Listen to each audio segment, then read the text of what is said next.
What if the company that powers the AI revolution was built by a boy who grew up with almost nothing? No wealth, no connections, no roadmap? This is the real story of Jensen Huang, a middle-class immigrant kid who turned a single bold idea into one of the most valuable companies in human history. This is the story of Nvidia, and it will change the way you think about what is possible. Jensen Huang was born in 1963 in Tainan, Taiwan. His family was not wealthy. His parents were not connected to industry or technology. They were ordinary, hardworking people trying to give their children a better life. When Jensen was 9 years old, his parents made a decision that would quietly change the course of technology forever. They sent him and his brother to live with relatives in the United States. The plan was for the boys to get an American education. What nobody could have known was that one of them would eventually reshape the world. Jensen arrived, speaking very little English, enrolled in a school in Kentucky, and adapted quickly. He was sharp, curious, and driven in a way that went beyond normal childhood ambition. He went on to study electrical engineering at Oregon State University and later completed a master's degree at Stanford. He was not born into Silicon Valley. He had to earn his way in, one step at a time. That journey, from a Taiwanese household to the most elite engineering rooms in America, taught Jensen something that no classroom ever could, that the distance between where you start and where you end up is determined entirely by what you are willing to do in between. After finishing his studies, Jensen went to work as a chip designer at AMD and then at LSI Logic. These were not glamorous roles. He was a young engineer in a crowded field, learning the craft quietly and carefully. But what Jensen was doing in those early jobs was more important than climbing a ladder. He was building a map. He was understanding the architecture of an industry from the inside, studying how chips were designed, how companies operated, and crucially, where the gaps were. Most people who work inside a system spend their careers maintaining it. Jensen was studying it in order to go beyond it.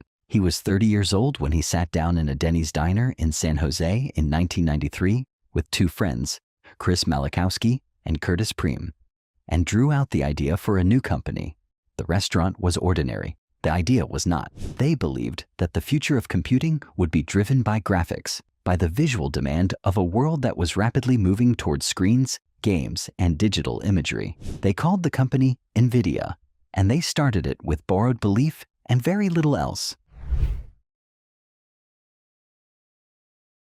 The early years of Nvidia were not a success story. They were a survival story.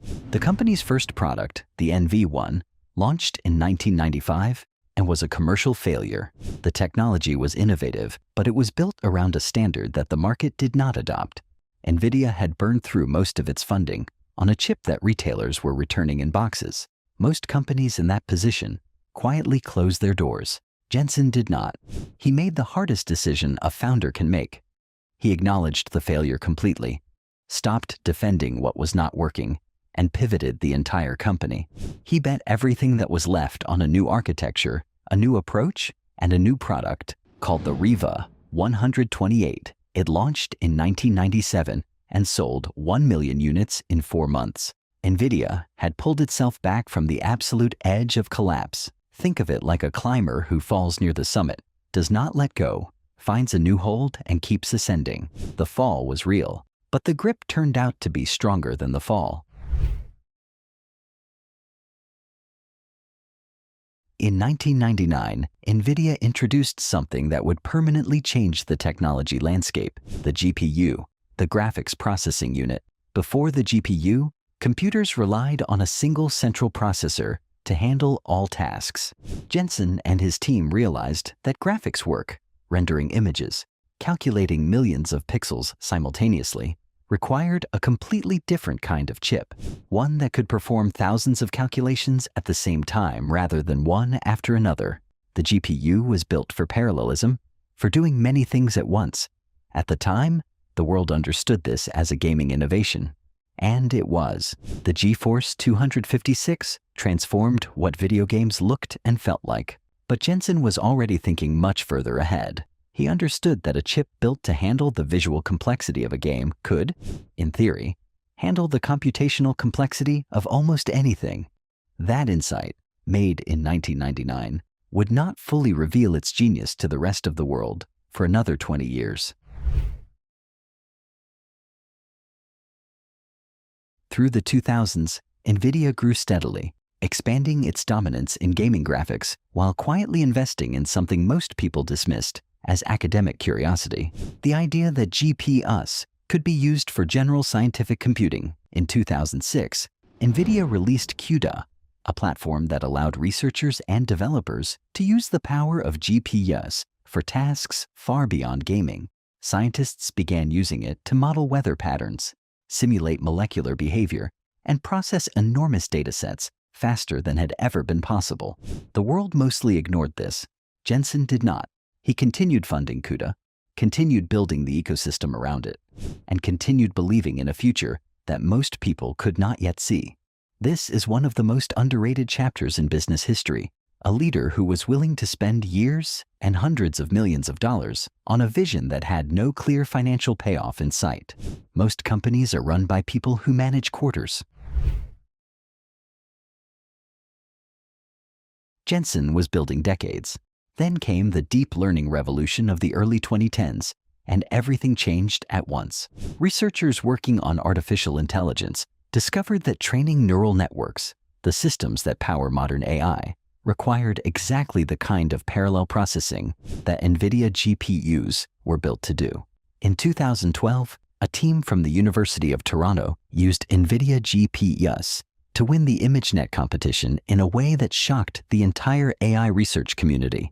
The performance gap between their approach and every other method was so wide that it effectively ended one era of AI and began another. Suddenly, every major technology company in the world needed Nvidia hardware. Google, Meta, Microsoft, Amazon, all of them began buying GPUs at a scale that was almost impossible to fulfill. Nvidia had not stumbled into the AI revolution. They had been building toward it, quietly and persistently, for over a decade. The overnight success had taken 30 years to prepare. Today, Nvidia is one of the most valuable companies ever created. Its market capitalization has crossed $2 trillion. Its chips power the data centers that train the AI models shaping medicine, science, transportation, and communication. Jensen Huang, the boy from Taiwan who arrived in America speaking almost no English, is now one of the most influential figures in the history of technology. But here is the part of the story that matters most.